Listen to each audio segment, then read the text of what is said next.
Olá, meu amigão, olá, minha amigona do laccursos.com.br.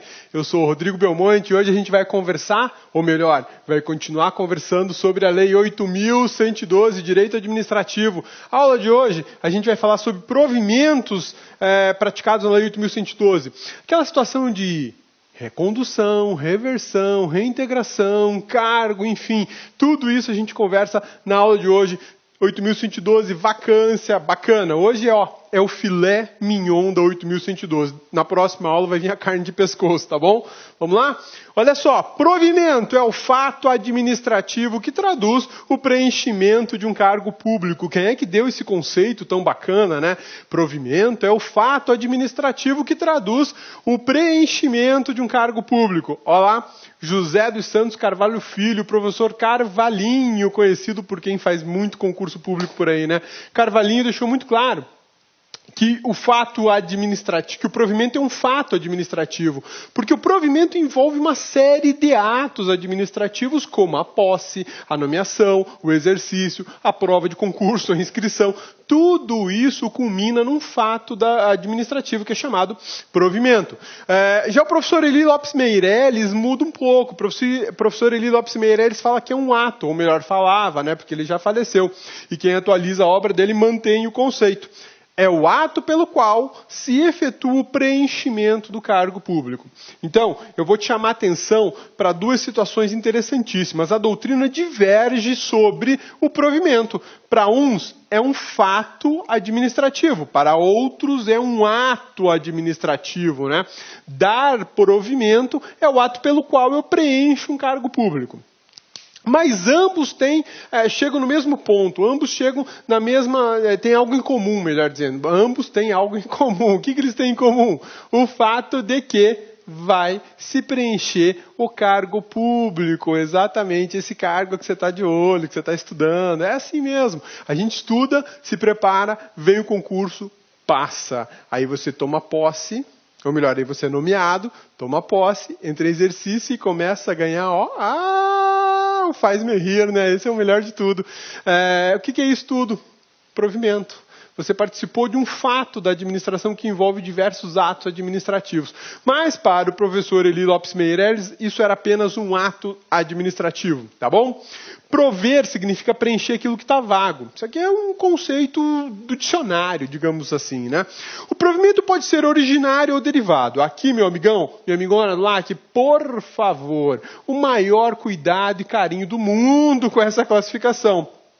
Porque a gente sabe que existe o provimento originário e sabe que existe o provimento derivado. E ambos estão previstos na Lei 8.112, o Estatuto Jurídico do Servidor Público Civil da União. Belezinha? Sussa, tranquilos? Então vamos em frente que depois eu vou falar para vocês quais são os originários e quais são os derivados. Ou melhor, qual é o originário, porque tem um só, né? E o restante é tudo derivado. O provimento é praticado pela autoridade competente, para variar, para executar o provimento, para, enfim, chancelar, dizer que o provimento está ok, eu preciso de uma autoridade competente. De regra, é o chefe de uma instituição. Se a gente está falando do Tribunal de Justiça do Distrito Federal e Territórios, provavelmente vai ser o presidente do TJDFT. Pô, cabeça, mas o presidente do TJDFT vai ficar lá dando despachinho, assinando a nomeação de 1.000 servidores? Pois é, talvez não. Talvez esse presidente tenha delegado isso para o diretor-geral do TJDFT, e é ele o responsável pelas nomeações. Aí tem que verificar qual que é o regimento interno do TJ e como é que ele funciona. Por que eu estou te falando isso? Porque os órgãos podem ter essa diferença. A responsabilidade de fechar esse conjunto de atos do provimento pode ser do chefe máximo da instituição, como pode ser de uma autoridade de direção ou de chefia. Aí vai depender da legislação que regula cada órgão público. Belezinha? Sussa, tranquilos? Para frente, então. O fato provimento realiza a investidura do cargo público pelos atos da nomeação, posse e exercício. Olha que bacana.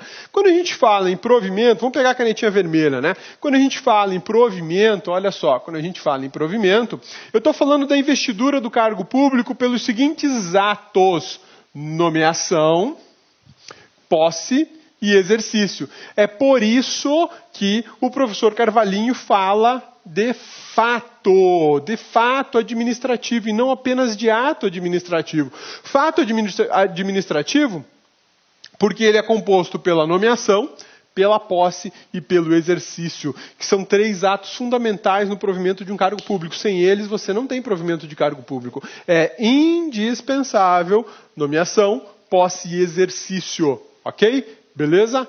Maravilha? Olha só. Segundo 8.112, são requisitos básicos para investidura. Presta atenção. Requisitos básicos. Por que eu estou falando requisitos básicos? Porque podem existir outros. Eu canso de receber e-mail dos alunos falando assim, pô, cabeça, posso ter... o órgão pode me exigir um exame específico, psicotécnico, por exemplo? O órgão pode me exigir certidão negativa do Serasa, do SPC? Preciso disso? Por que eles estão me pedindo? Isso está na lei? Isso é legal ou isso não é? Olha só. Quando a 8.112, que ela é aplicada para os servidores públicos civis da União, fala em requisitos básicos, ela estabelece algumas regras específicas, básicas, que devem ser seguidas sobre o provimento. Você tem que preencher aqueles requisitos. Agora, nada impede de que a lei que regule o cargo, ou a lei que regula, enfim, o órgão da administração, qualquer que seja ele, estabeleça requisitos extraordinários. Mas presta atenção no que eu falei. A lei que regula o cargo, a lei que regula o órgão da administração para o qual você está fazendo concurso, esta lei é que exige mais requisitos. Isso é perfeitamente possível, é legal, é correto. O que eu não posso ter, o que não se pode tolerar, são requisitos previstos apenas no edital, sem amparo legal ou constitucional. Aí não rola, aí não tem condição, aí é ato ilegal, aí é alguma abusividade. Tá? Então, quando a gente fala em requisitos para preenchimento do cargo público, a 8.112 te dá os requisitos que são básicos. Isso quer dizer que há possibilidade legal e constitucional de requisitos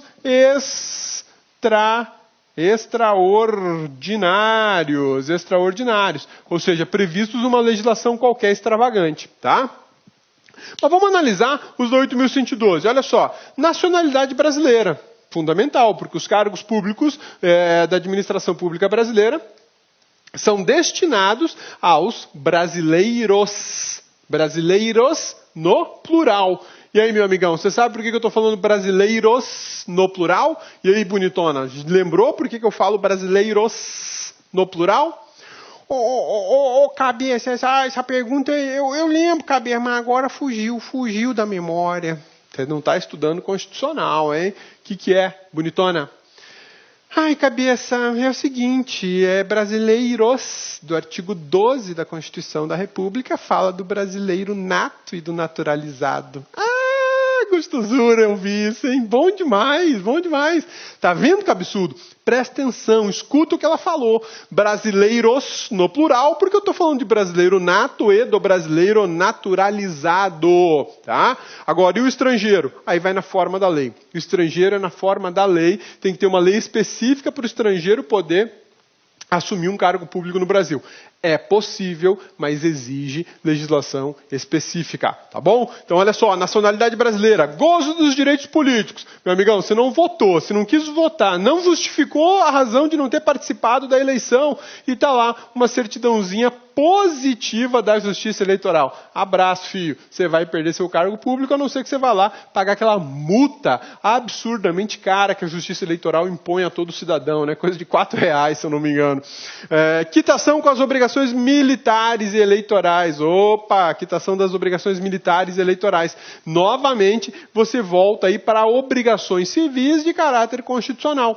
Quando você está falando aqui dos direitos políticos, o cabeça já fez uma confusão. Vamos voltar. Os direitos políticos é quando você pode votar e ser votado. Tá? É quando você pode exercer o direito de ação popular, de referendo, de plebiscito e por aí vai. E direitos políticos, quando ele fala que gozo dos direitos políticos, de forma geral, são todos os direitos políticos à disposição do cidadão. Agora, quando eu falo da quitação de obrigações militares e eleitorais, militares, Para os homens, serviço militar obrigatório. E quando eu falo de eleitoral, aí sim é a votar, é ter participado das eleições, tá bom? Beleza? Sussa? Tranquilos? O nível de escolaridade exigido para o exercício do cargo. Se o cargo é nível médio, você tem que ter nível médio. Pelo menos. Se você tiver curso superior e fizer o concurso para o nível médio, tá tudo certo. Ah, mas o cargo é nível superior. Então tá bom, você vai ter que ter pelo menos o nível superior. Se você tiver nível médio, não adianta se fazer e passar, porque você não vai tomar posse, não vai rolar, tá? Se exigir, por exemplo, um curso específico, o cargo é para engenheiro civil da AGTOP, Agência de Transportes lá de Goiás, né?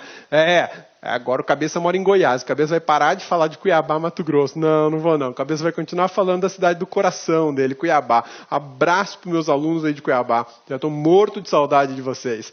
Olha só, então você vai fazer o concurso para engenheiro civil lá da AGTOP.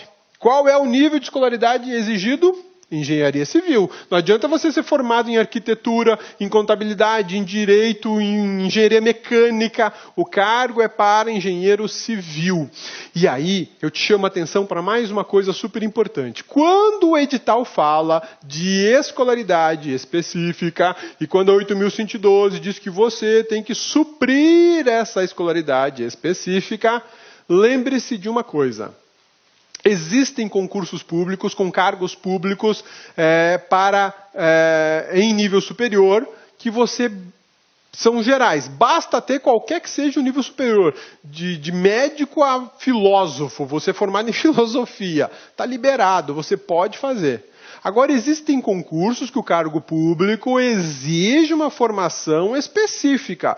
Contador, economista, engenheiro, dentista, bacharel em direito. Esses cargos, olha lá que eu vou falar, esses cargos que exigem uma escolaridade técnica específica, esses é que são chamados de cargos técnicos. Cargos técnicos. Cabeça, eu pensei que cargo técnico era só o cargo de nível médio dos tribunais. Não, meu amigão, quer ver? Cabeça vai fazer um desenho aqui para você, e aí a gente já vai dar uma ilustração, né? Cabeça adora desenhar. Vamos lá, então. Devia ter feito desenho e não direito, né, Cabeça? Pois é. Olha só. Uma revisão e uma breve diferença do que é cargo técnico e o que não é cargo técnico. Tá? Isso é super importante, tem muita gente boa por aí que não conhece essa diferença e isso cai em prova. Tá? Olha só, quando a gente fala em cargo público, eu tenho um cargo de escolaridade geral e um outro cargo de escolaridade específica. Ok? Tudo bem? Beleza? Sussa? Escolaridade geral. O Cabeça, a caneta está fazendo barulho. Eu sei, é que a caneta é nova, né? O Cabeça está no estúdio novo do LAC. Então tá tudo novinho aqui, até caneta é nova demais, por isso que ela está fazendo barulho, tá bom? Então olha só, você está na escolaridade. Para o cargo público, ela pode ser geral e pode ser específica. Geral, olha só, ensino médio, superior, qualquer superior, tá? Ensino médio ou superior. Agora específica não. Aí eu entro no ensino médio técnico, lembra do técnico em edificações, técnico em enfermagem, técnico em informática, enfim, ele tem um curso técnico de nível médio. Geralmente as escolas, os institutos de tecnologia federal, né, o ITF, o antigo Cefet, as antigas escolas técnicas, né, formavam o pessoal curso médio, não é o secundarista é esse aqui, que hoje é chamado de nível médio, né, ensino médio.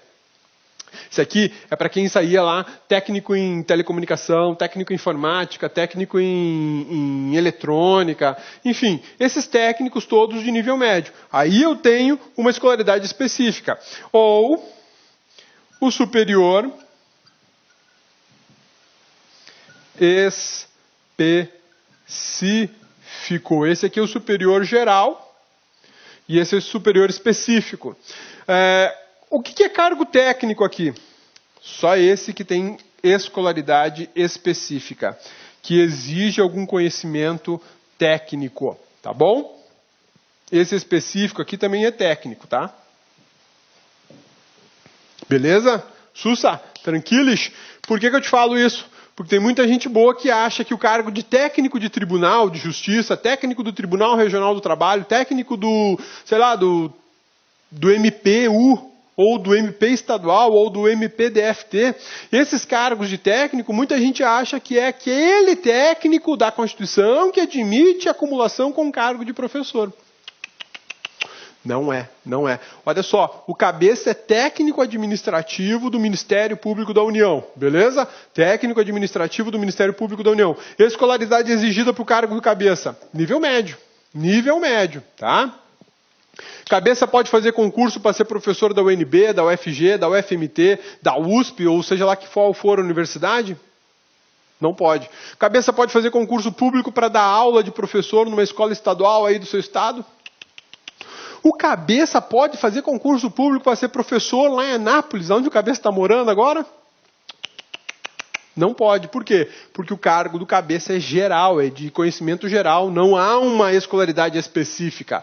Agora, se o cabeça fosse o técnico em informática do MPU, aí eu sou técnico e poderia ter um cargo de professor em qualquer esfera da federação. Belezinha? Sussa, tranquilos?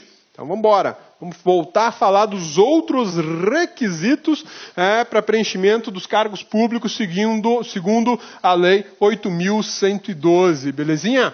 Olha só, a gente falou do gozo dos direitos políticos, da nacionalidade brasileira, da quitação das obrigações militares e quitação das obrigações eleitorais, o nível de escolaridade exigido para o cargo específico, idade mínima de 18 anos e aptidão física e mental. Cuidado aqui com esse último, hein? Aptidão física e mental.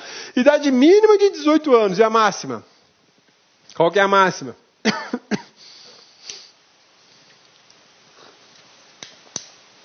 Segundo a Constituição da República, qual é a máxima? 70 anos. Segundo a Constituição da República, 70 anos. Por que 70 anos? A regra geral de 70 anos. Por que 70 anos? Porque tem a aposentadoria compulsória, né? A partir dos 70 ninguém fica mais no serviço público brasileiro, qualquer das esferas. Pô, cabeça, mas e aquela alteração da Constituição que agora permite a aposentadoria compulsória aos 75 anos? Aí, olha lá, permite aos 75 anos na forma de lei regulamentar. Agora nós já temos uma lei complementar regulando a expulsória. Mas o texto da Constituição ainda fala de 70 anos para todos os cargos, 75 especificamente para ministros do Supremo, do STJ, do TCU. Tá?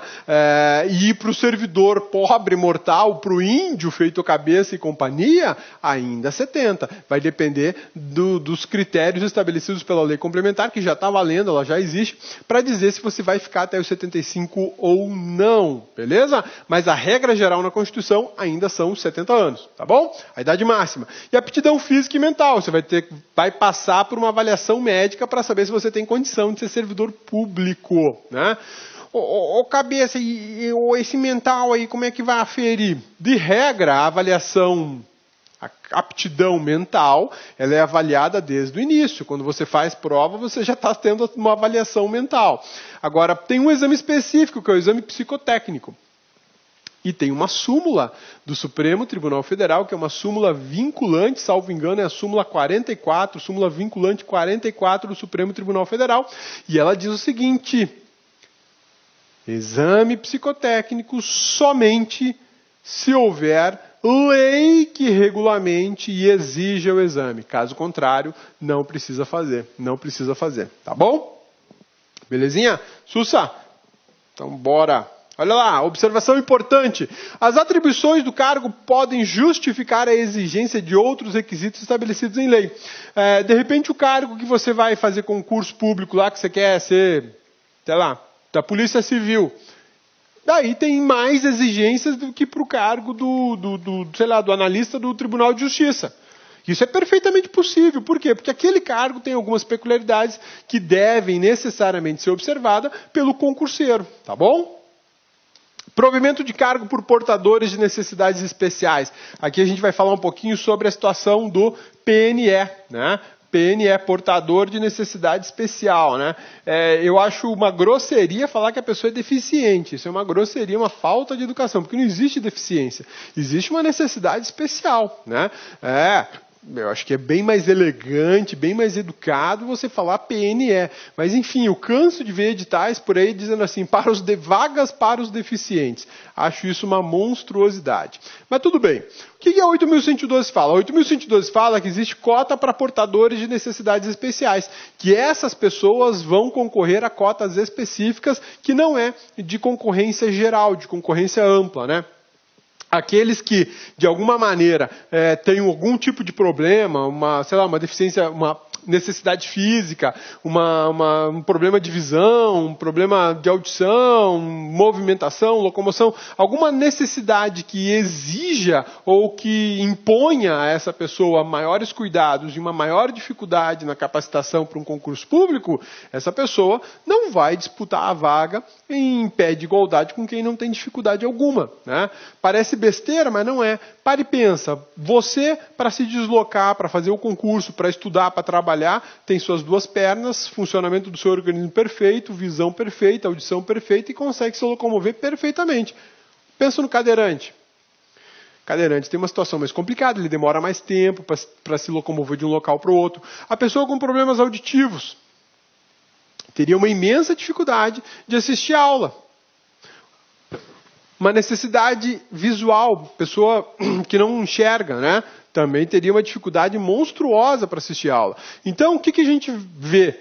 Um tratamento de desiguais na medida das suas desigualdades. Isso se chama qual princípio constitucional? Princípio da igualdade. Mas qual igualdade que eu estou falando? Cabeça, só tem uma igualdade? Não, a igualdade ela se desdobra em duas outras classificações. A igualdade formal e a igualdade material. Não vai esquecer disso. Está lá no artigo 5º da Constituição da República, tá?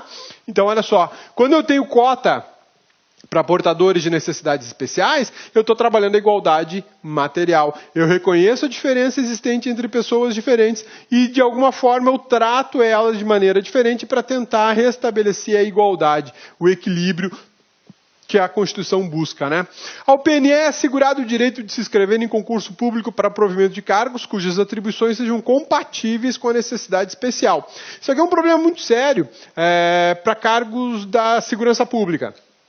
A gente teve um tempo atrás uma discussão enorme sobre um concurso da Polícia Federal que não previa vagas para portadores de necessidades especiais. A banca examinadora, as pessoas responsáveis pelo concurso da Polícia Federal entenderam que o concurso as atribuições do cargo não estariam ao alcance de portadores de necessidades especiais. Isso deu um problemão, né? Deu um problemão, porque a gurizada portadora de necessidade especial chiou e falou, eu quero participar, eu tenho só um probleminha de ouvido e eu quero vaga para mim.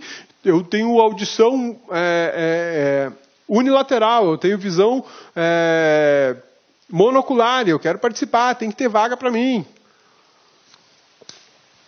Me falta um dedo da mão só, eu tenho os outros 9, eu preciso de tratamento diferenciado. Aí tiveram que se submeter todo o edital, todo o concurso, uma reavaliação para saber se as atribuições de quem pratica, de quem exerce um cargo na Polícia Federal, pode ter alguma necessidade especial ou não. Aí o edital saiu depois prevendo essa possibilidade, né? Olha só, a 8.112 diz o seguinte, que a cota para portadores de necessidades especiais vai até 20%. Até 20% das vagas oferecidas no concurso, tá? Do concurso. Um detalhe importantíssimo aqui. A 8.112, ela não detalha como será o provimento da vaga do portador de necessidade especial. Ela não estabelece, 5% das vagas vai para portadores de necessidade especial. Mas ela não diz se o PNE vai ser o primeiro dos 5, se ele vai ser o segundo, ou o terceiro, ou o quarto, ou se ele será o quinto a ser nomeado, para chegar nessa ideia de 5%. Né? Isso é um problema muito sério, porque muitos PNEs muitas vezes não conseguem a nomeação de imediato por conta da ausência de regulamentação desse dispositivo. Não existe no Brasil regulamentação para isso, pelo menos na área federal não, e deveria ter, dizendo com clareza quais são os critérios de nomeação dos portadores de necessidade especial. A gente tem editais regulando isso, e os editais regulam conforme a cabeça do examinador, da banca examinadora, e aí isso difere de banca para banca, de comissão de concurso para comissão de concurso. Tá? Belezinha? Sussa, olha só, até 20%. O cabeça, pode fazer 100 vaga para PNE? Pode. Quando eu tiver concurso público que não oferece vaga para ninguém, então eu não tenho vaga nem para portador de necessidade especial. Ou quando eu tiver alguma fração de vagas que seja superior a 20%. Por exemplo, vou fazer um concurso público para 2 cargos. Como é que eu vou direcionar uma das vagas para o portador de necessidade especial? Se eu direcionar uma das vagas para o PNE, eu vou estar direcionando 50% das vagas. E a lei determina que é até 20% das vagas. Então, isso tem que ser observado, porque eu preciso de uma vaga inteira para o PNE, uma vaga inteira, tá? Belezinha? Sussa? Tranquilos? Então vamos lá. Não existe mais ascensão e nem a transferência. Isso aqui era o sonho de consumo de muita gente que ingressou no concurso público como copeiro e hoje é delegado. Existe isso? Hoje não existe mais. Porém, em um passado não muito distante nesta galáxia, isso existiu. Tá? Vamos ver o que é ascensão e transferência. Olha só, ascensão também era chamada de acesso, e isso cai em prova até hoje. Né? Desde 88 não pode mais, mas as bancas, sei lá, têm fixação por esses 2 nomes aí, e continuam perguntando essa bizarrice. Olha lá. Forma de progressão. O servidor é elevado de cargo situado na classe mais elevada de uma carreira para cargo da classe inicial de carreira diversa ou de carreira tida como complementar da anterior. Então, olha só. O conceitozinho é um conceito legal, tá? A situação é assim. Meu amigão, você entrou como auxiliar de escritório. Não. Não existe auxiliar de escritório. Você entrou como auxiliar de serviços gerais. Escolaridade. Fundamental. Beleza? Sussa, tranquilos? Aí você é um cara muito bacana. A sua carreira tem 10 níveis. E como você é um cara muito esforçado, se preparou, trabalha com afinco, faz cursos para melhorar a sua atividade profissional, você vai subindo de nível para nível, isso a gente chama de promoção, né? De nível para nível, e você chegou no top, no nível 10. Tudo bem? Belezinha? Sussa? Em cima do auxiliar existe o cargo de técnico. Esse cargo de técnico, ele é de nível médio. E também possui 10 níveis na carreira. E acima do cargo de técnico, a gente tem o cargo de analista. Analista. E o cargo de analista, ele é um cargo para nível superior, belezinha? Nível superior. E acima de analista eu vou colocar aqui procurador. Olha só, procurador, tá bom? Também é superior. O que a ascensão ou acesso autorizava? Olha só, você fez concurso público para auxiliar de serviços gerais. Você era o cara do café. Beleza? Você era o cara do café. Então tá bom. Aí você chegou no último nível da carreira. Quando havia ascensão, era autorizado você mudar da carreira de auxiliar de serviços gerais e entrar no nível inicial da carreira de técnico. Quando você chegasse ao final da carreira de técnico, estava autorizado você migrar para a carreira de nível superior, caso você tenha nível superior, e por aí vai, até chegar no cargo máximo da instituição. Isso se chama ascensão. Isso não existe mais. Isso é proibido pela Constituição de 88. Se você passou no concurso para auxiliar de serviços gerais e quer ser técnico, concurso novo. Ah, você é técnico e agora você quer ser analista? Concurso novo. Ah, você é analista e quer ser procurador? Concurso novo. Ô, cabeça, mas aí olha lá, ó, analista. O que tem analista, meu amigão? O analista é superior, tá bom. E o procurador é superior também, cabeça, é o mesmo cargo. Ah, é o mesmo cargo? Então vamos lá. O analista do MPU ganha hoje, salvo engano, R$7.000. Bruto. Acho que é mais ou menos isso, tá? R$7.000 bruto. O procurador, que é o cacique do MPU, que é o cara que manda na instituição, ele só ganha R$30.000. Eu acho que tem uma leve diferença entre um cargo e outro, né? Por que será que você ia querer mudar de cargo? Por que será que você ia querer ascensão, né? É uma diferença significativa. É um abismo remuneratório entre uma carreira e outra, tá? Então é justamente por essa razão que a ascensão foi proibida. Porque antigamente, os caras espertalhões, por exemplo, ele era bacharel em Direito, e aí ele sabia que o concurso para tudo isso aqui era muito difícil, mas ele ia lá e disputava um cargo de ensino fundamental, 4ª série, pô, o cara é formado em Direito, primeiro lugar, beleza? Passava lá os 10 níveis que ele precisava ficar, fazia curso, isso acontecia rapidinho, pulava para técnico, de técnico para analista, de analista para procurador. Loucura isso, né? Isso é só um exemplo. Isso é só um exemplo. Dentro do MP não aconteceu isso, não aconteceu isso. Agora, na estrutura de delegado de polícia aconteceu. Sim, aconteceu. As polícias civis, antigamente, você não tinha o cargo de delegado e ele não era, e quando houve, ele não era privativo de bacharel em Direito. O cara entrava lá para faxinar a delegacia, passava um tempo, o cara era bom, gente fina, trabalhador, virava delegado. Ascensão. Ascensão. Hoje isso é proibido, não existe mais, né? Algumas carreiras ainda discutem na justiça a possibilidade disso acontecer. Eu vi um caso de um rapaz que ele era técnico do Ministério Público, acho que do Pernambuco, de Pernambuco, acho que era o Ministério Público Estadual de Pernambuco, e ele exercia o cargo de técnico e conseguiu ser reenquadrado como analista do órgão, sem concurso público.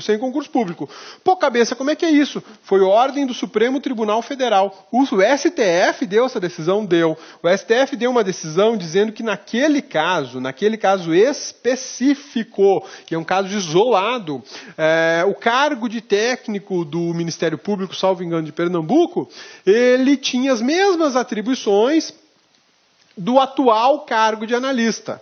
E aí, na verdade, o cara exercia as mesmas atividades, só que havia mudado de nome. Foi quando o STF entendeu que aquilo ali era o mesmo cargo. Então, estava autorizado quem era de técnico migrar para o cargo de analista. Mas é uma decisão isolada, é uma decisão singular. A regra geral é que ascensão ou acesso não existe mais. Belezinha? Fique esperto na tua prova, que o examinador adora perguntar sobre ascensão ou acesso, e ela não existe mais, beleza? Vamos falar da transferência, né?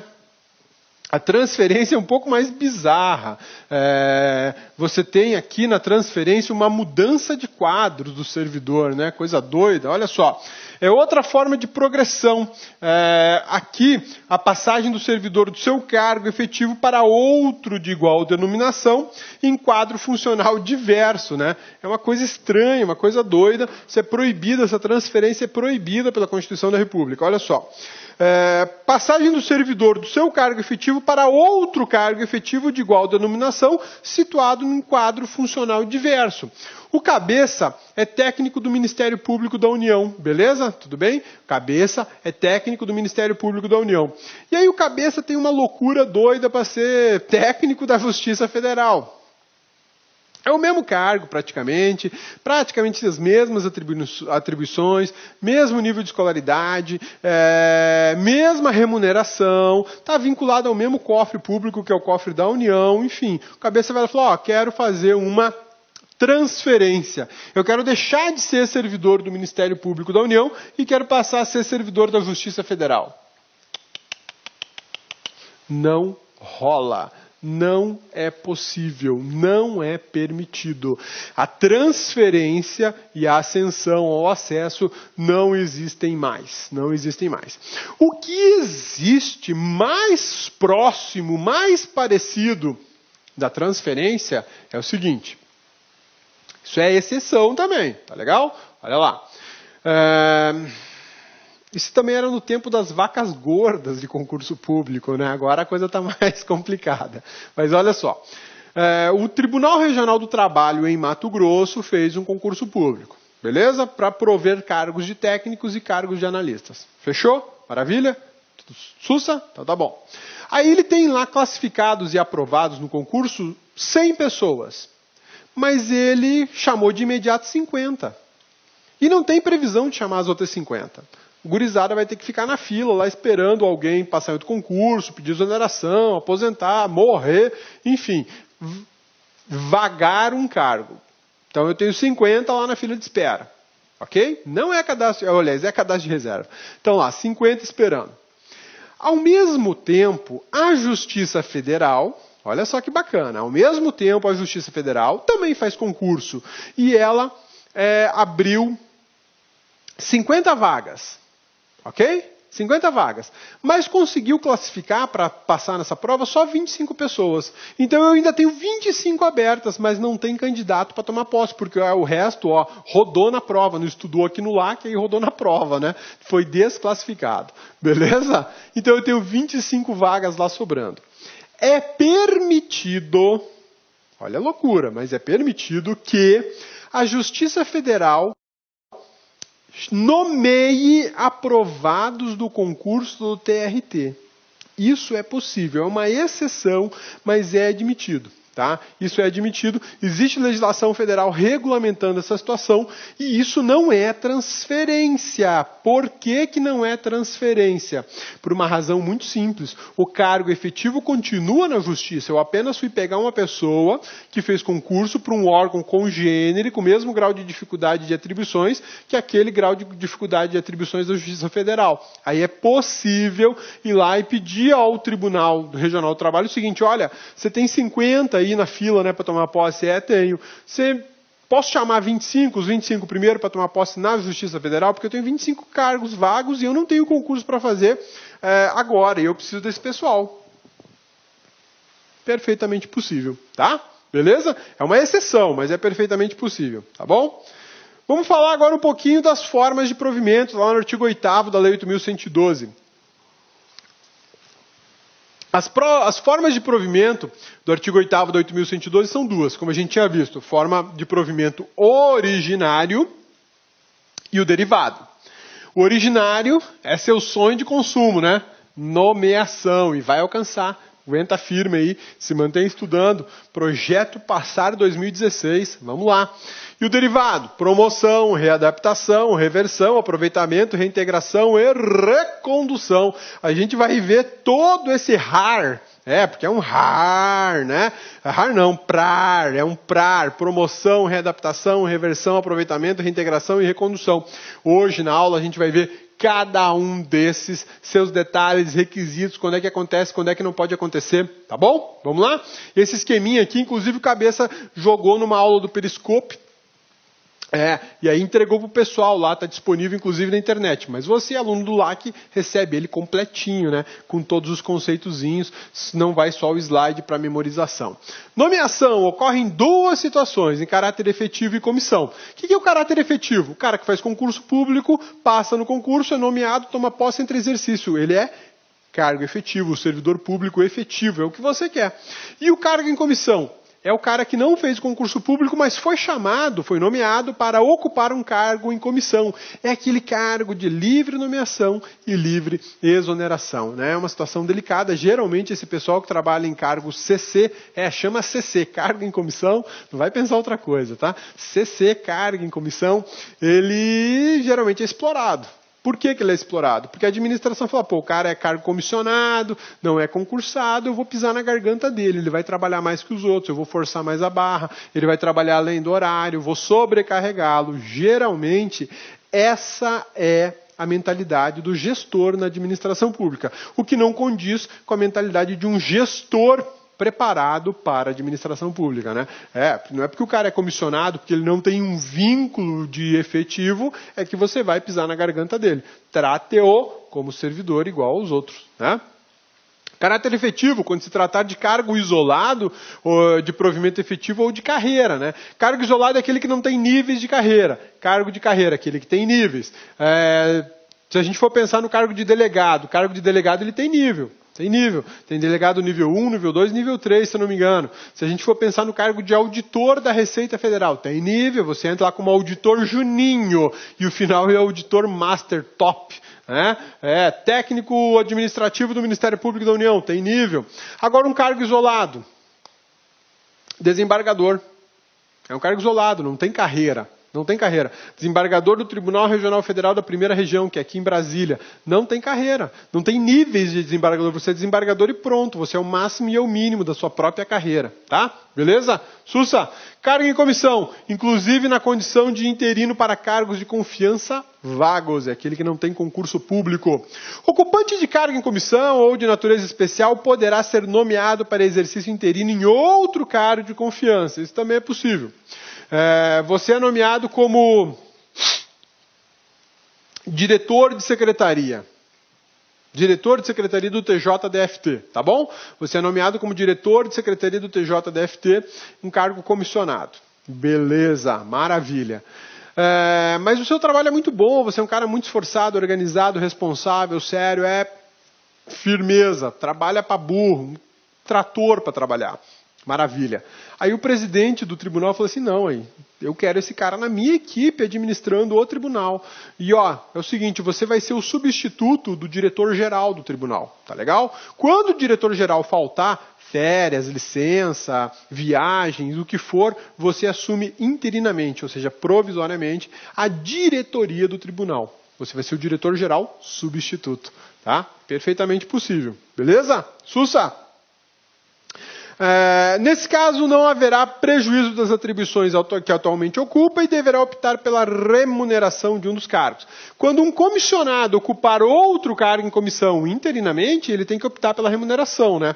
O diretor de secretaria ganha muito bem hoje na Justiça Federal. Ele tem uma remuneração bem legal. Na Justiça Federal, Justiça do Trabalho, TJDFT, a maioria dos diretores de secretaria de tribunais tem uma remuneração considerável.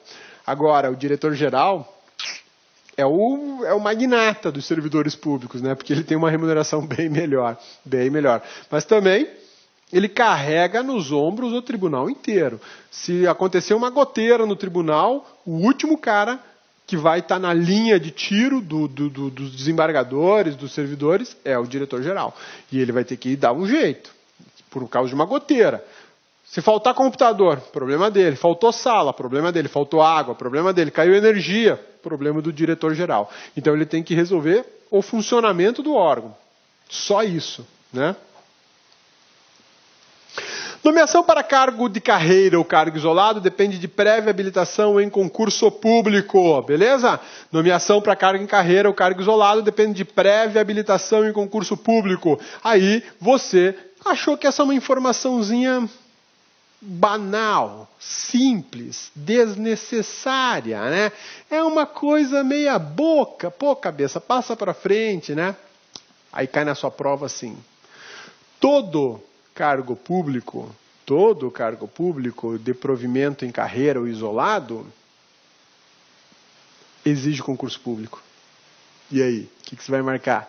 E aí, amigão, o que você vai marcar, bonitona?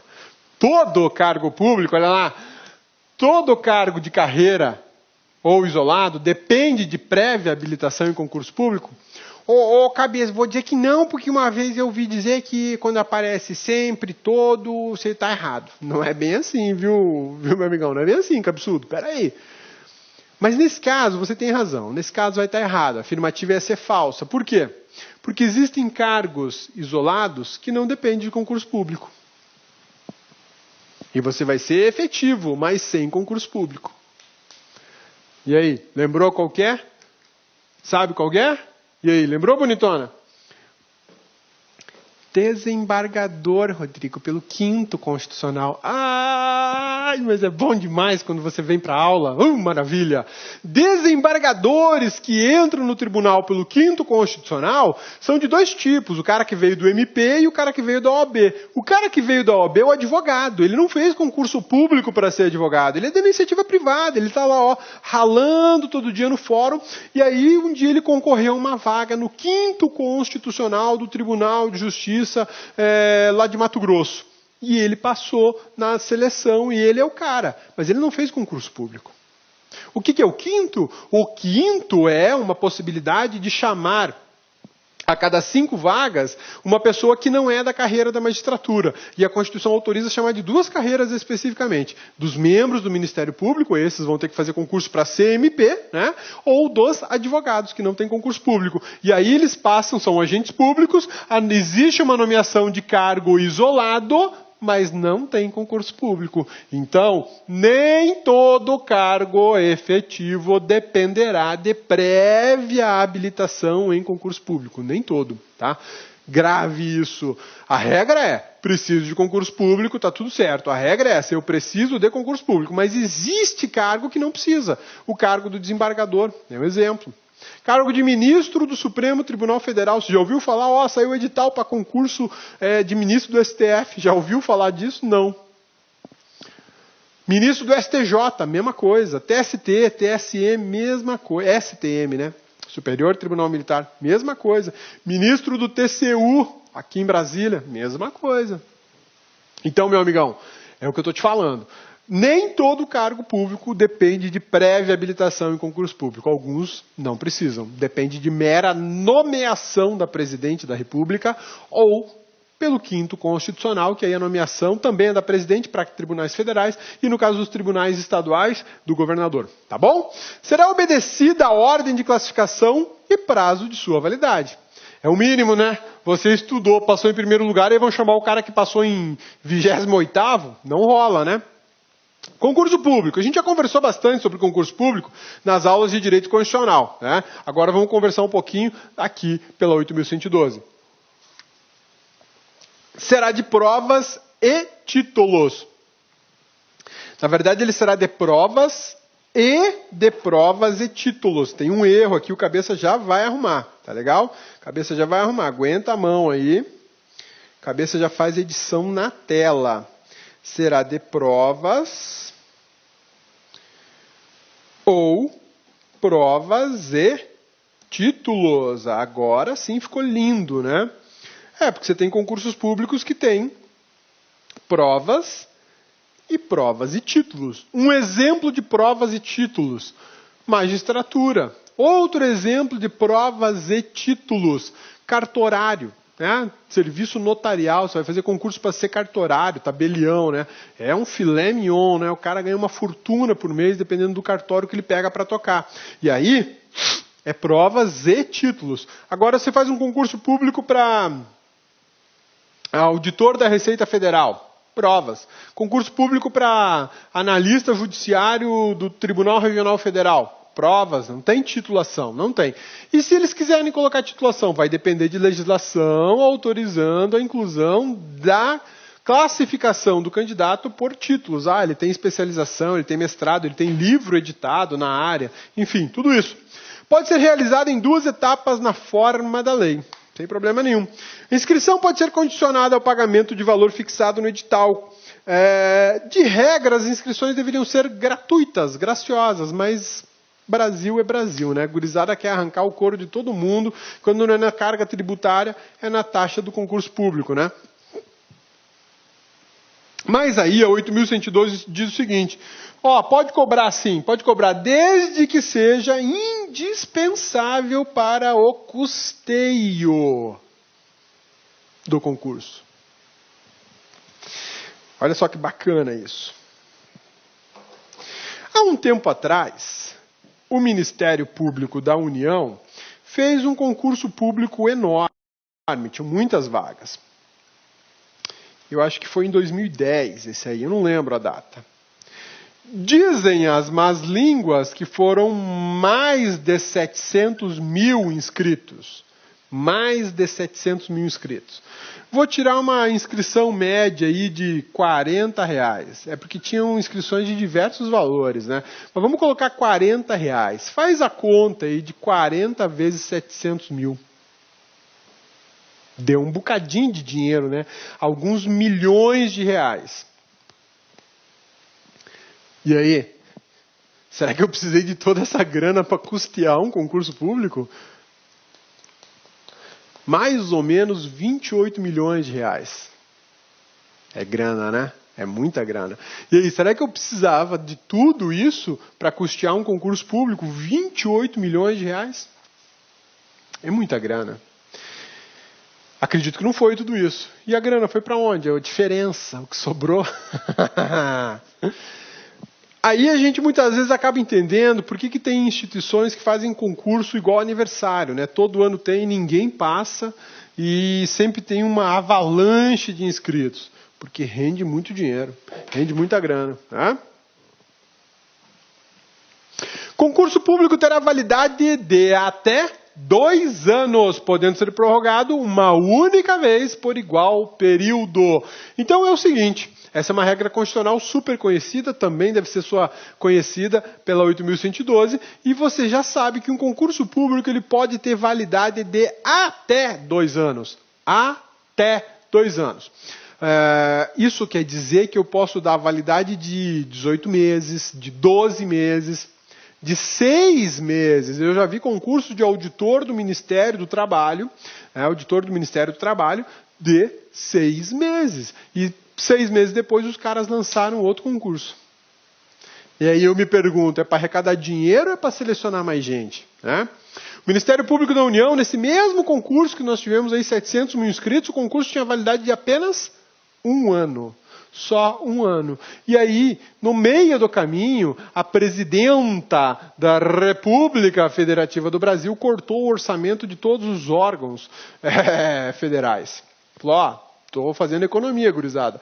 Vou segurar as pontas, não passo mais nenhum centavo a mais para vocês, incluindo aí o MPU. Resultado, não chamou quem tinha que chamar. E o concurso tinha validade de só 1 ano. Foi prorrogado por mais 1 ano, mas mesmo assim não deu conta de chamar todo mundo que estava aprovado. Maldade, né? Pois é. Por isso que eu falo, faz logo o prazo de 2 anos, pô, beneficia todo mundo. A instituição vai ter lá um cadastro de reserva enorme. Quem está na fila de espera tem a chance, a possibilidade de ser chamado, né?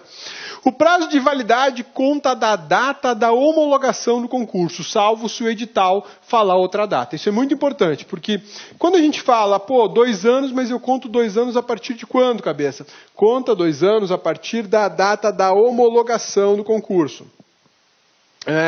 Pode ser que o edital fale outra data, né? O edital pode ser que ele fale da data da publicação do primeiro edital. Fazer o quê?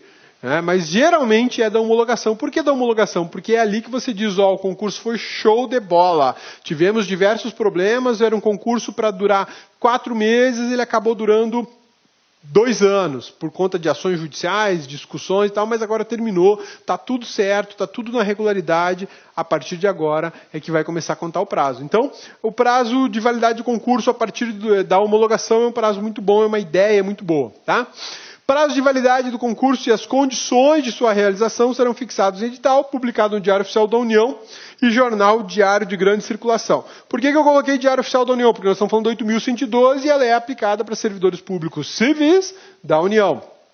Não se abrirá novo concurso enquanto houver candidato aprovado em concurso anterior com o prazo de validade não expirado.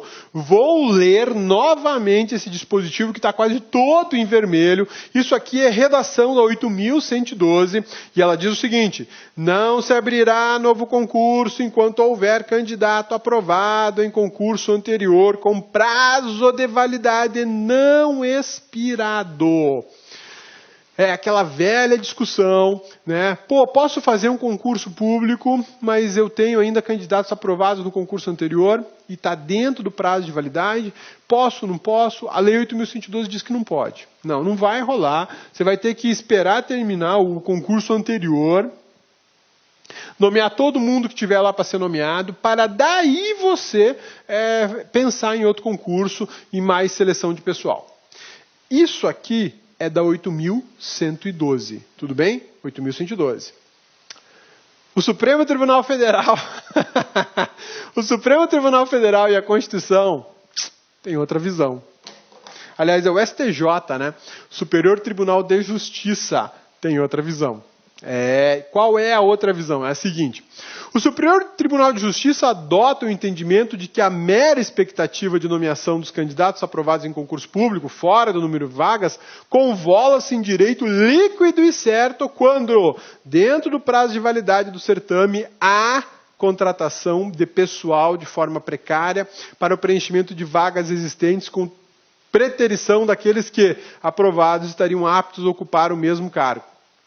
Aqui não fala exatamente de outro concurso público, mas ele fala de contratação de pessoas, cargos comissionados, por exemplo. E eu tenho gente aprovada no concurso lá, mas o tribunal não chama, prefere contratar os comissionados, que é mais simples, né? E eles podem botar uma pressão maior. E acaba deixando o pessoal que passou no concurso, eles ficam de molho, ficam esquecidos. Então o STJ já disse, isso não está certo. O cara que está lá esperando, ele não pode ser preterido pelo cargo em comissão. Você vai ter que chamar aquele lá. Não vai contratar o cargo em comissão e vai chamar o que está aprovado para o concurso. Tá? Esse é um posicionamento que já fala de novas contratações quando a gente tem um concurso com pessoas aprovadas e ainda válido.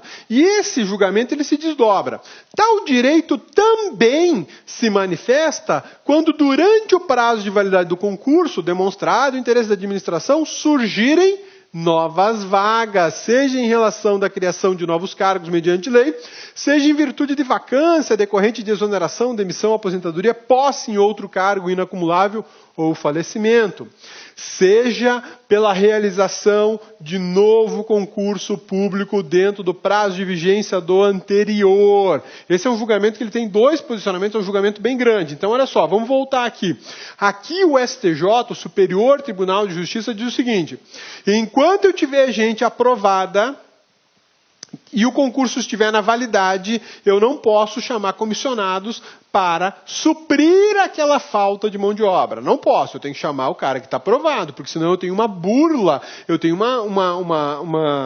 um desrespeito à ordem de nomeação, à ordem classificatória, à submissão do concurso público. Existe aí uma flexibilização do provimento de cargos públicos. Eu faço o concurso, mas não nomeio o cara que está aprovado. E vou chamar o cargo comissionado, e o concurso é válido, o concurso está no prazo de validade, tem gente lá suficiente. Não está certo, não está certo. Então você não vai contratar o comissionado, você vai chamar o que foi aprovado. Esse é um dos posicionamentos desse julgamento do STJ. O segundo posicionamento, o que ele fala? Não, mesmo que se você realizar um outro concurso público para os cargos no período de validade daquele concurso anterior, os aprovados no concurso anterior têm direito líquido e certo de serem nomeados na frente. Mandado de segurança, na veia, na veia. Então, meu amigão, minha amigona, do laccursos.com.br, você fez concurso e aí o órgão não te chamou. Você está lá, esperando, né? Você está estudando e esperando, né? Porque você não fica só esperando. Está estudando e esperando. E aí, de repente, sai a notícia de que o órgão que você fez concurso, dentro do prazo de validade do seu concurso, que você está aprovada, está contratando 50 cargos comissionados para suprir aquela demanda que justificou a realização do seu concurso. Aí é para acabar, né? Não, aí é para acabar. Aí você vai lá na justiça e diz o seguinte, ó, juizão, assim, eu fiz concurso, passei, está no prazo de validade. O órgão não me chamou, mas está chamando comissionados para suprir a falta de mão de obra que o meu concurso supriria se fôssemos nomeados. Solicito, requeiro a Vossa Excelência a minha nomeação. Juizão, com base dessas informações, se isso realmente proceder, ó, bordunada no órgão público, o juiz vai mandar te nomear. Você vai ser nomeado na marra. Por quê? Porque é um desrespeito do órgão público, né? E tem súmula do Supremo Tribunal Federal nessa história toda, né? Dentro do prazo de validade do concurso, o candidato aprovado tem direito à nomeação quando o cargo for preenchido sem observação da classificação. Olha só, súmula 15. Será que é antiga? Será que os problemas referente à nomeação em concursos públicos são recentes? Não, é muito antiga essa súmula e já há mais de 100 anos para trás, a súmula já fala o seguinte: passou no concurso? Beleza. Está dentro do prazo de validade? Tá. Então ninguém vai ser nomeado na sua frente, é você. É você. Não dá para desrespeitar a ordem classificatória. Uma outra decisão do Supremo Tribunal Federal. Concurso público, terceirização da vaga, preterição de candidatos aprovados, direito à nomeação.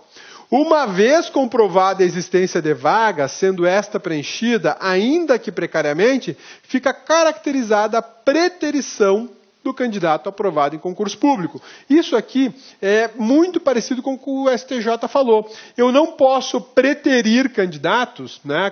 Eu não posso preterir, ou seja, eu não posso ignorar candidatos aprovados,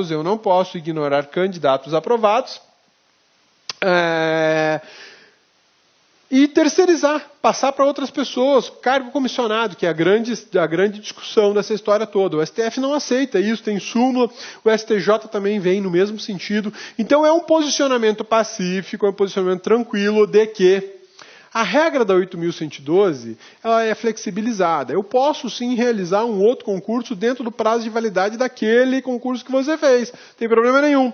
Mas quando for chamar alguém, tem que começar por você. Que você tem preferência de nomeação, você está numa ordem classificatória de aprovados em concursos, você está na frente. Por quê? Porque seu concurso foi anterior, você foi aprovada antes e está esperando aí antes. E aí, para coroar tudo isso, olha o que a Constituição da República fala lá no artigo 37, inciso 4. A Constituição esclarece isso de forma muito bacana. Durante o prazo improrrogável previsto no edital de convocação, aquele aprovado em concurso público de provas ou de provas e títulos será convocado com prioridade sobre os novos concursados para assumir cargo ou emprego na carreira. Então, a Constituição esclarece isso de forma magistral, né? Isso aqui é uma poesia, isso aqui é lindo. Meu amigão, quando você não tiver nada de interessante para falar para essa bonitona que está do seu lado aí, lê isso aqui para ela, dizendo que existe uma preferência na ordem de nomeação. É o cara do concurso anterior, desde que o concurso anterior esteja no prazo de validade. Belezinha? Sussa? Tranquilos? Beleza? Então vamos para frente. Vamos para frente. Cabeça, espera aí, cabeça. Mas então a 8.112 ela é inconstitucional quando fala que não pode ter outro concurso? Olha lá. Alto lá, não é bem assim, não é que a lei 8.112 é inconstitucional. Na verdade, você vai fazer uma interpretação daquele dispositivo da 8.112 que diz que não pode ter outro concurso público, segundo a Constituição da República. Então você vai entender o seguinte: até posso ter outro concurso público, sim, mas eu tenho que nomear o cara aprovado no concurso anterior dentro do prazo de validade do concurso anterior. Porque a regra da 8.112 foi para proteger o candidato. Não pode realizar outro concurso enquanto eu tiver um concurso válido com pessoal aprovado. Isso aí, a finalidade desse dispositivo era a proteção do candidato. A Constituição veio e diz, vou continuar protegendo, mas eu autorizo fazer outro concurso, não tem problema nenhum. Porém, quando for chamar, tem que olhar a ordem classificatória. Quem está classificado antes? Lá, é aquele pessoal do concurso anterior. Então eu começo por lá, e não pelo concurso novo. Posse e exercício, né? Isso aqui é a dupla dos sonhos de todo mundo. Tomar posse e entrar em exercício. A posse e o exercício, as duas fazem parte do provimento do cargo público, né? Não basta apenas a nomeação, você precisa tomar posse, não basta apenas a posse, você tem que entrar em exercício. Vou te fazer uma perguntinha bem bacana, né? Bem cretina, como diz lá em Cuiabá, né? Cretino, olha só. Fui nomeado. Tenho direito líquido e certo de tomar posse? Fui nomeado. Tenho direito líquido e certo de tomar posse? Verdadeiro ou falso? Falso, filho. Claro que é falso. Por que é falso? Porque você não tem direito líquido e certo à posse. Você tem uma expectativa de direito.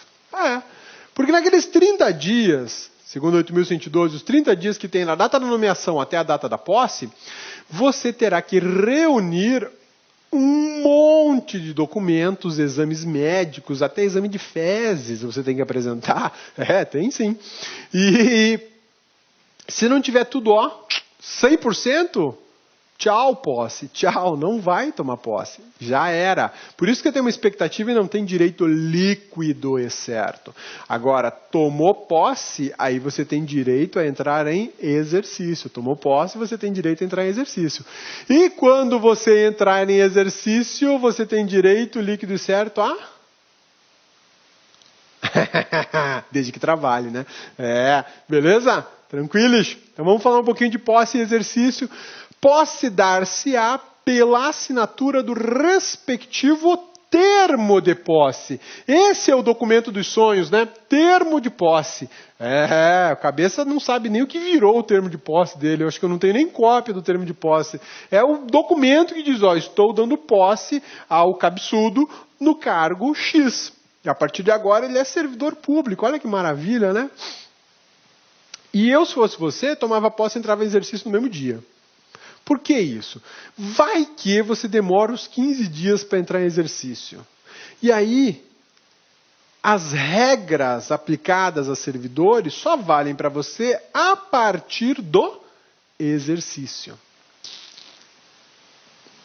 Complicado, né? Vai que sai uma lei nesses 15 dias dizendo assim... aos servidores em exercício eu asseguro o emprego, aos demais eu exonero tudo. Olha que loucura, você perdeu o cargo, você não entrou em exercício, você está esperando os 15 dias. Ué. Rapaz, da administração pública você pode esperar qualquer coisa.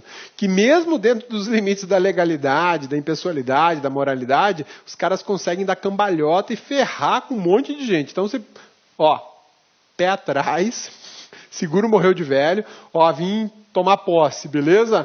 Onde é que eu entro em exercício mesmo? É nessa sala ou naquela ali? É naquela ali. Falou, estou indo lá. Aí você chega e se apresenta, tomei posse hoje, já quero entrar em exercício. Acabou. Seu exercício começa desse dia. Todos os benefícios, direitos, obrigações e tudo que vem aí de acessório a reboque é teu a partir daquele instante, tá? No termo de posse constarão as atribuições, os deveres, as responsabilidades e os direitos do servidor, né? Bacana, mas nem precisa ter isso, porque tem na lei. A lei já diz quais são os seus direitos, suas vantagens e suas obrigações e deveres. Um dos principais deveres dentro da administração pública é dever de lealdade com o órgão público. Você tem que ser um servidor leal à instituição para a qual você presta serviços e trabalha, tá bom? Tais direitos e deveres não serão alterados unilateralmente por qualquer das partes, salvo ato de ofício previsto em lei. Ou seja, quem alterou foi a lei. Então eu não posso falar de alteração de direitos sem lei. Não posso falar de alteração de obrigações sem lei. Vou te dar um exemplo prático disso. Tribunal de Justiça de Mato Grosso. O Tribunal de Justiça de Mato Grosso tem seus servidores estaduais que fizeram concurso público para trabalhar 30 horas semanais. A lei que regula os cargos dele falava em 30 horas semanais. Entrava meio-dia, saía às 6. Maravilha, né, de trabalho esse. Bom demais. 6 horas de trabalho diário dá 30.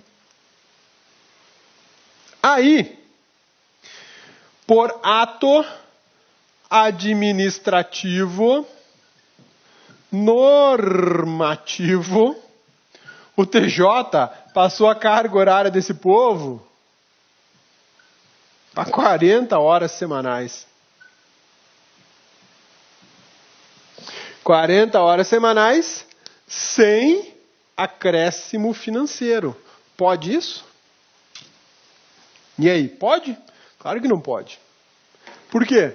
Porque houve aqui, nessa alteração por ato administrativo normativo, uma alteração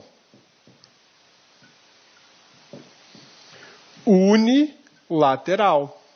Tudo bem que a regra que a gente está analisando é 8.112, ela vale para servidores públicos federais, mas essa regra é um princípio geral. Eu não posso fazer alteração de nada na administração pública sem ter lei anterior que defina essa alteração. Eu vou ferir o princípio da legalidade estrita. Na administração eu só faço aquilo que a lei me autoriza a fazer. E a lei não autorizava o Tribunal de Justiça passar de 30 horas para 40. Resultado, só cotovelada.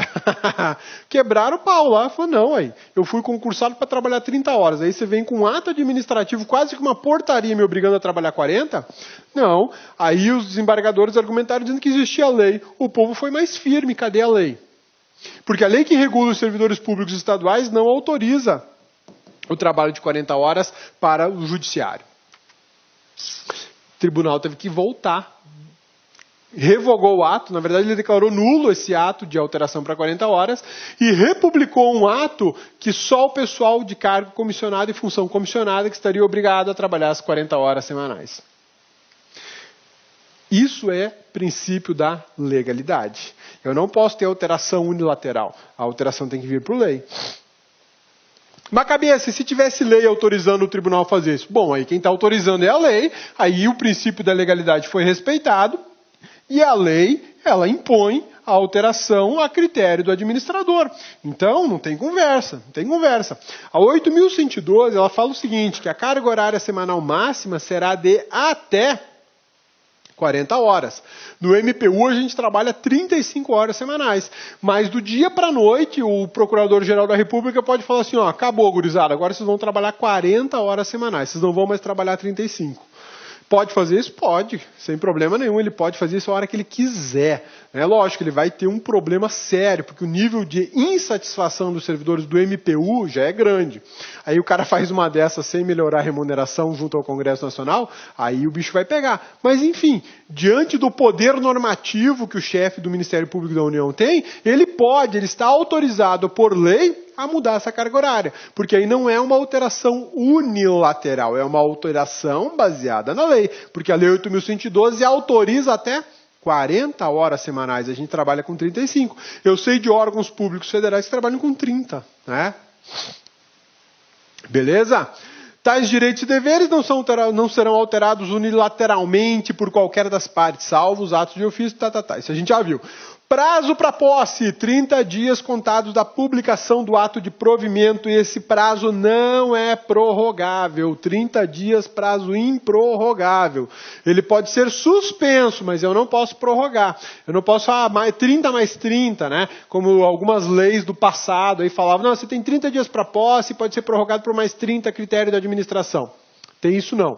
A Lei 8.112 diz o seguinte, filho, você tem 30 dias para tomar posse, contados da data da sua nomeação. Se você não aparecer aqui com a sua documentação em até 30 dias, é um abraço para o gaiteiro. Tá? É lógico que esse prazo hoje está se tornando quase que fora de uso. Por que fora de uso? A gente chama isso de desuso. Por que esse prazo está ficando em desuso? Porque hoje, quando o cidadão é nomeado, ele aparece no órgão no mesmo dia, com toda a documentação dele prontinha. Está aqui, vim tomar posse.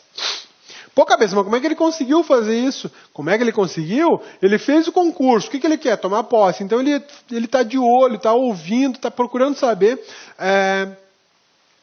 quando que vai ser a nomeação, e muitas vezes acaba sabendo antes, né? A nomeação está prevista para o mês de setembro. Aí ele corre atrás da documentação no mês de agosto, quando chega o mês de setembro está tudo pronto. deu a nomeação mesmo no mês de setembro, tá aí, ele só se apresenta, toma, tá aqui meu documento, quero tomar posse. É desse jeito, hoje tá assim, a gurizada não brinca em serviço. Posso fazer aí uma suspensão do prazo de 30 dias? Pode, a Lei 8.112 autoriza a suspensão. Quando? Quando você, que foi aprovado, tiver de licença, por exemplo, uma licença de doença em pessoa da família, você tirou uma licença para auxiliar, ou você está no serviço militar, ou está fazendo aí uma capacitação. Ou ainda, está de férias, participa de programa de treinamento regularmente instituído, ou em programa de pós-graduação no país. Isso tudo suspende o prazo. E quando você terminar, acabar uma condição dessa, você vai lá, pode tomar posse de imediato ou o prazo começa a contar depois. Tá? Licença gestante. Aconteceu com a minha esposa. Minha esposa passou para a técnica do Tribunal Regional do Trabalho em Mato Grosso, e aí o Guilherme nasceu. Né? E durante a licença gestação dela, ela foi nomeada para o mesmo tribunal para analista. Aí ela ficou toda preocupada, queria já tomar posse. Eu falei, não, aí você está suspenso o seu prazo. Você pode usufruir toda a sua licença gestação e depois começa a correr o seu prazo para a posse. Mas a criatura é mais Caxias do que Duque de Caxias, né? Quase que tomou posse dentro do prazo da licença. Ela ia abrir mão da licença dela para tomar posse. Eu falei, você é tantã, né? Não, aí olha o tamanho da criança. Aí ela esperou os 120 dias na época. No 121 ela apareceu lá em tomar posse. Tudo bem, faz parte. Mas não precisava loucura, podia esperar mais os 30 dias, né? Tratamento da própria saúde, você tirou licença para tratar da sua saúde, beleza? Suspende o prazo. Ou ele nem começa a correr, ou se ele já correu e você está em licença, ele suspende. Acidente em serviço ou doença profissional, para capacitação nos termos do artigo 81 da própria 8.112, convocação para serviço militar, deslocamento para nova sede, você está em trânsito, então durante o período de trânsito suspende isso também. Participação em competição desportiva nacional ou competição para integrar representação desportiva nacional no país ou no exterior, conforme lei específica. Nessas circunstâncias, o prazo de 30 dias, ele é suspenso. Não é interrompido, ele é suspenso, tá? Grava isso. Admite-se posse por procuração, isso é possível também. Eu passei no concurso, mas o dia que eu vou tomar posse, eu não posso estar lá, não vou estar presente. Estou com uma viagem marcada, enfim, não vai rolar. E aí, vai perder? Não, você passa uma procuração para alguém lá e tomar posse por você. Ô cabeça, mas e aí? Não tem que colocar o dedão lá para tirar digital? Nesse dia não precisa, meu amigão, nesse dia não precisa. Quando você voltar, você ainda tem 15 dias para entrar em exercício, né? Segundo 8.112. E aí você vai e faz o restante das burocracias do exercício, né? Ô cabeça, dá para procuração para exercício? Aí não, né, filho? Aí não tem condições. Como é que vai ser? Você passa no concurso e não quer saber de trabalhar. Aí você dá procuração para o Oreia e o Oreia vai trabalhar para você? Negativo. É só para tomar posse. Só para tomar posse. Isso não é tão bizarro, não. O Código Civil autoriza casamento por procuração. Doido, né? Eu já peguei um processo lá no MPU que a pessoa casada era uma mulher e ela casou com a mãe. Olha que louco, né? É que a mãe dela estava representando o marido dela mediante procuração, o noivo, né? A pessoa do processo, ela casou-se, normal, no dia, ela teve a cerimônia no cartório civil, só que o noivo não podia estar presente naquele dia. A mãe da noiva foi procuradora do noivo e assinou por ele, né? A filha casando com a mãe, olha que louco isso, né? O Código Civil autoriza até para casamento, imagina para posse em concurso público, se não vai autorizar. No ato da posse, você tem que apresentar sua declaração de bens. Se você não tem bens, você tem que apresentar sua declaração de isento no imposto de renda, né? Que você não tem nenhum de cair morto. Vai lá e apresenta seu patrimônio. O que é seu patrimônio? Um tênis e uma camiseta. Não tem problema nenhum, pode apresentar isso aí. Declaração quanto ao exercício ou não de outro cargo, emprego ou função. Também tem que ser declarado no dia da posse. Será tornado sem efeito o ato de provimento se a posse não ocorrer no prazo de 30 dias. O que rola? Você tem 30 dias para tomar posse, você não toma, então esse ato da sua posse é tornado sem efeito, é como se não tivesse havido uma posse. E aí a sua vaga é disponibilizada para outra pessoa, tá? Esse prazo de 30 dias para tomar posse é aquele prazo que suspende. Então, se suspendeu, e aí, no caso da minha esposa, ela estava no início da licença de gestação, ela só foi tomar posse 120 dias depois. Pô, mas passou os 30 dias, não tem problema nenhum. Tornou-se invalidade o cargo, a nomeação dela? Lógico que não. Por que não? Porque ela estava numa condição em que o prazo foi suspenso. E aí o prazo não corre, não torna sem invalidade ou sem efeito o ato de nomeação, tá? A posse em cargo público dependerá de prévia inspeção médica oficial, será aferida a aptidão física e mental, né? Alegria, hein? O cabeça quase rodou nesse aqui. O medicão lá do MPU falou assim, não vai tomar posse. Ô cabeça, inaptidão mental? Não, ô aptidão mental, que é 100% tantã, né? Negativo. Coração, cabeça tinha um problema de coração e o médico não queria deixar o cabeça tomar posse. Aí a médica que acompanhava o cabeça deve fazer um laudo, ela era cardiologista, falou, não, o menino tem condição de trabalhar, pode deixar. Aí liberaram. Ô cabeça, e aí? Seu coração, agora é igual de criança, o cabeça deu um jeito nele, fez uma cirurgiazinha bacaninha, e agora, ó, 100%. Dá até para tomar uma cerveja gelada no dia da sua posse, aí você me chama, a gente vai lá tomar uma. Beleza? Exercício, aí eu pega para capar. Até então é só alegria, né? Fui nomeado, tomei posse, agora vai trabalhar. Vai trabalhar, filho. Você acha o quê? Que servidor público faz nada e ganha dinheiro? Negativo. Carrega peso o dia todo de trabalho. Quebra pedra. Servidor público quebra pedra. Exercício. Exercício é o efetivo desempenho das atribuições do cargo público ou da função pública. O que quer dizer isso? Quando eu estou em exercício, eu estou desempenhando todas as competências daquele cargo público. Né?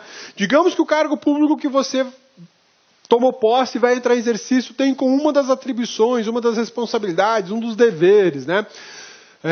Confeccionar portarias. Quando você está lá confeccionando uma portaria no computador, redigindo aquele texto, você está desempenhando uma das atividades do seu cargo público, você está em exercício. É justamente a atividade para a qual você tanto estudou, né? Você queria redigir portaria. Existe apenas após a posse, não tem como eu entrar em exercício antes de posse.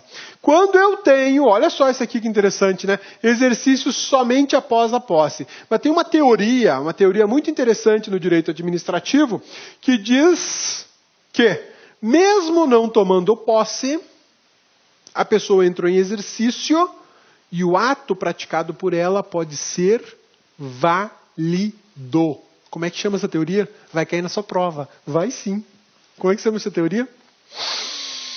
Teoria da função de fato. Teoria da função de fato. Ou teoria da aparência. Teoria da função de fato ou teoria da aparência. Grave esse nome. Ô cabeça, o que é isso mesmo? Isso aí é o seguinte, meu amigão. É quando há exercício, mas não há posse. O cara é doidão, o cara está tão desesperado para começar a trabalhar, que ele simplesmente chega em plena segunda-feira, às 7 da manhã, abre a porta do órgão, entra, gurizada, cheguei, sou servidor novo, o que eu tenho para fazer? Aí o chefe da repartição fala assim, pô, servidor novo, maravilha, meu amigo. Seja bem-vindo, ó, tá vendo aqueles 50 processos ali, pode destruir tudo, vai lá e faz, né? Você que é formado em direito, sou sim, pode fazer tudo aqueles 50 processos. Aí o doidão vai lá e começa, ó, faz todos os 50 processos. Pratica todo o ato possível do cargo dele. E aí, meses depois, alguém alega o seguinte, olha, esse alvará aqui que foi expedido por aquele servidor ali, foi expedido no dia anterior anterior à posse dele. Ele tomou posse no dia 2. O ato assinado por ele é do dia 1º. Ele entrou em exercício antes da posse. Esse ato não vale nada porque ele não tinha competência para praticar o ato. Nulidade do ato administrativo. A ausência de um dos elementos extremamente importantes, que é o elemento do sujeito competente. Beleza. Mas ele fez isso em quantos processos?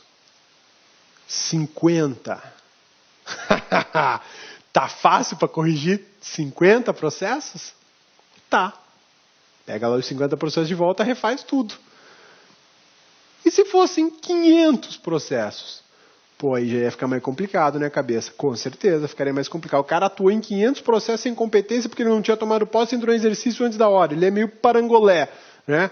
E aí? Aí, se refazer o ato, declarar a nulidade dele, causar algum prejuízo para o particular de boa-fé ou ampliar o prejuízo da administração, é possível convalidar o ato pela autoridade superior, pela teoria da aparência ou teoria da função de fato. Beleza? Sussa? Tranquilos? Então, aí o exercício, qual é a regra dele? Existe apenas após a posse. Existe apenas após a posse. Essa é a regra. Pô, o cara entrou em exercício antes da posse. Todo ato que ele praticar é nulo. Não tem validade. O cara está desprovido de competência, porque é durante a posse que eu invisto a competência necessária nesse servidor. Se ele não tomou posse, ele não está investido da competência. Se ele não está investido da competência, ele não tem competência para praticar o ato. Então ele não tem competência para aquele exercício. Beleza? Tem exceção para essa regra? Lógico que tem. Teoria da função de fato ou teoria da aparência. Fica esperto, hein? Isso aí quando cai em prova, dá uma canseira para a gurizada, porque muita gente não conhece e os que conhecem raciocinam errado sobre o assunto, tá? Beleza? Prazo para entrar em exercício qual que é? 15 dias. Contados de quanto? Da data da posse. 15 dias da data da posse. Esse prazo não tem prorrogação também não, tá? Será exonerado o servidor que não entrar em exercício no prazo determinado. Olha que bacana. Se você não tomar posse nos 30 dias, você é exonerado? Não, você nem é servidor público, você não tomou posse, então você não pode ser exonerado. Só é exonerado quem é servidor público. E ser servidor público é somente depois da posse. Então, o que acontece se você não tomar posse nos 30 dias? O ato da sua nomeação perde efeito. Agora, você não entrou em exercício nos 15 dias autorizados pela Lei 8.112. O que acontece? O ato da sua posse é tornado sem efeito? Não. Você é exonerado. É, exonerado. Belezinha? Sussa, tranquilos? Então, olha só, ficará sem efeito o ato de nomeação para a função de confiança caso não entre em exercício no prazo. Isso aqui é para função de confiança, tá? Função de confiança, lembrando que função de confiança é uma das formas de gratificação do servidor público. Só que a função de confiança, ela é exclusiva de servidores efetivos. É diferente do cargo em comissão, que é para servidores efetivos e para o pessoal extra-quadros, para o pessoal que não é servidor. Tá?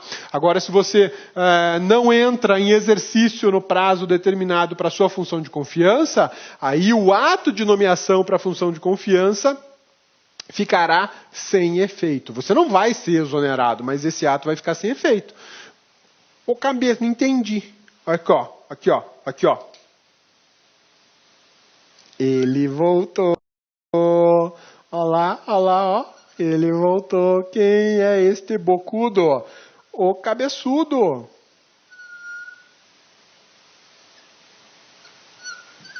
Ele voltou. Tava de férias, negativo. Cabeçudo tava fazendo mudança. Cabeçudo saiu lá de Cuiabá e veio morar em Anápolis, Goiás. Quase ficou maluco com a mudança, né? Ainda está meio assustado. Chegou em Brasília hoje meio assustado, né? Nunca vi tanto carro na minha frente e tanto radar. Pelo amor de Deus, vai ter radar assim lá longe, né? Olha, o cabeçudo está aqui. A orelhinha dele, coisa linda de mamãe, né? Mamãe, quando vê esse cabeçudo na frente, fica até feliz. Olha só, cabeçudo é técnico de onde? Do MPU. Cabeçudo trabalha no MPU, que especificamente ele é técnico no MPF em Anápolis, terra de Santa Ana, Goiás, né? Terra boa, bem bacana. Mas aí o Cabeçudo é um cara muito bom de serviço, que dói até de tão bom que é, e aí fala, Cabeçudo, você vai exercer uma FC, função comissionada. E é o seguinte, você tem 15 dias para exercício dessa função. E o cabeça fala o seguinte, olha, não quero essa função, não quero, tá bom ser técnico, né? Não, mas eu quero que você seja chefe. Você vai ter uma função comissionada de chefe de setor. Dor de cabeça pura, né? E aí, olha só, não apareceu o cabeça não vou ser chefe de ninguém aqui não vou assumir o cargo, cabeça é boca dura, não vou assumir o cargo. Obrigado, falou, até mais, vou voltar lá para a sala que eu estava. Passados 15 dias, este cabeçudo não entrou em exercício da função comissionada dele. O que vai acontecer? Vai exonerar o cabeça como técnico do MPU? Não. Apenas esse ato de nomeação para esta função comissionada aqui, ele vai se tornar sem efeito.